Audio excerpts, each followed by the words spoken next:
எங்களோட அண்ணன். Hi friends, இப்போ சிங்கர் 2ல உள்ள மனப்பாடு நான் இப்போ வந்து உங்களுக்கு மனப்பாடு காமிக்கிறேன்.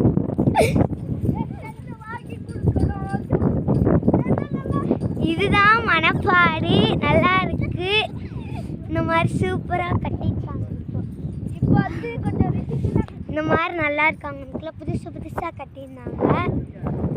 இந்த மாதிரி தான் இருக்கு. அது வந்து கீழே கடல் இருந்துச்சு. நல்லா இருக்கு, ரொம்பவே சூப்பராக. இப்போ புதுசாக வந்து இது வந்து கட்டியிருக்காங்க.